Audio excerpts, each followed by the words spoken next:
Hey everybody, it's Jason Blaha here, and today I'm going to chat with you guys a little bit about why I personally like to run most of my clients and myself on 4-day upper-lower splits when we are pursuing maximum muscle mass. Now, obviously, I'm a power lifter, and so are many of my clients, but even in that case, we still need to be optimizing our hypertrophy because it's necessary to maximize strength. But I do have clients, obviously, whose goals are slightly more towards, hey, I want to be big and jacked. And their strength is of secondary importance, and that's okay. It's okay. We still work with it. I don't train them fundamentally different. So a lot of times people will say, well, there's nothing magical about the 4-day upper lower. You don't have to do it that way. Why be dogmatic about it? And it's like, it's not a matter of being dogmatic. It's a matter of it being very easy to program and to program optimally. And if we can easily program something optimally, there's no reason to deviate from it unless there's a specific benefit to doing so. And there just isn't in this case. And it lets me keep all my templates, all my clients in a system and a rotation for their frequency that I'm used to working with and understand. It's a matter of practicality. So why does it work so well? It works well because it lets us get our frequency and our volumes matched up really, really well. Well, what do we mean? What does the majority of the research say for hypertrophy? How many sets per week seems to maximize hypertrophy? About 10 to 20 sets, okay? Where you are in that spectrum might depend upon the volume tolerance of the muscle, your genetics, your recovery, a lot of other factors. But for most people, maximum hypertrophy is going to be in that 10 to 20 set per week, assuming they're high quality sets. In other words, if they're really low quality sets, 10 sets may not put you in that range. It may not put you in that range. If you have a really high volume tolerance, all right, you might be able to squeeze out by pushing further up into there, right? These are a ballpark figure, but I guarantee you almost no one is going to maximize size other than a few outliers. It's going to maximize their muscle growth. Notice I said muscle growth, not swelling, not inflammation, not extra water in the muscles, actual tissue hypertrophy. The muscle tissue actually physically growing at the cellular level. All right. It's going to happen in that 10 to 20 set range. Again, very, very few exceptions.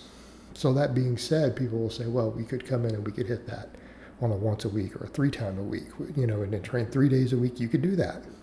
In fact, if you're on the lower end of that volume range, you could definitely get away with that, and you're going to gain just as much muscle. Okay? You're going to gain just as much muscle. We start exceeding that, you have to go, but how many sets are you really doing?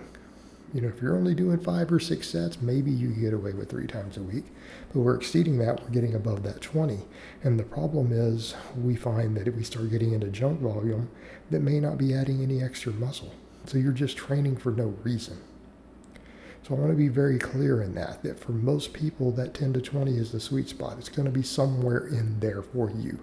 But you're never going to be bad off in that range. In other words, since that's the kind of the sweet spot range, even if you don't get your personal one right and you're in that 10 to 20, you're probably going to do pretty dang good. Okay? You're never going to be wrong being in there. Again, pointing out if they're quality sets. If you're like 8 reps from failure, maybe not.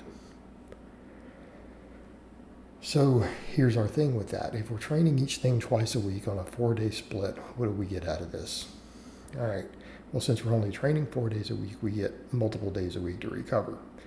Our issue when we start going to a push-pull leg twice a week each, or an upper-lower 6 days a week, we're not getting many days off, right? We tend to beat up body parts more. People say, but I thought total volume was what matters there. No, individual volume matters throughout the week in the sense of if certain things are never getting any rest and they're getting hit with higher intensity work all the time, like the structures of your body get beat up. Okay, that's what tends to get beat up. And that becomes a problem for recovery. And there's no need for us to do that because we could easily do 15 to 20 sets with twice a week. It's very, very easy to reach that. So there's no need for us to exceed that trying to squeeze it all in there. It's just not necessary. I'm not saying you can't do it. It's just not necessary, and there are downsides to it. So if you do the basic math, if each thing is being trained twice a week, and sometimes I'll do certain muscles 4 times, right? Like upper back and stuff for some of my people, because it's, counted as deadlifted accessories on their lower days. But we don't do more than 5 sets. I only do that for people if we're wanting to get pretty far up there. We want to get the volume a little higher, or we just want them to be able to focus on the other muscles more during it. More on their pressing muscles on the upper day, but still get 15 or 20 sets for their back. We might do that. But generally speaking, if we're trying to be there, look at what we need to do each workout. 5 to 10 sets. You get 5 to 10 quality sets. Each of the 2 workouts, you're going to be in the 10 to 20. It's that straightforward. And what I like to do is do things like do 2 multi-joint movements for a whole muscle system. So let's discuss just like benching. We don't need to get into the rowing and the deadlifts and all that here. We can discuss something simple like chest pressing. All right, what are we working here? Front delts, maybe limited side delt, pecs, triceps. If we do 2 pressing exercises for 3 sets each, we just hit every one of those muscles with 6 sets twice a week. Okay? We're now in that 12. We're the lower end of that sweet spot. Well, what do we want to do outside of that? Well, what if we take whatever you think your weakest link is that needs the most work? Maybe it's pecs, maybe it's delts, maybe it's triceps. I don't know. I'm going to say for most people it's going to be closer to triceps because triceps can handle more volume. All right, fantastic. So let's say you do 3 sets for your triceps on each of those days. So let's say you do a flat bench, some type of incline bench of some type, and some sort of tricep exercise. Well, now our triceps got 9 sets.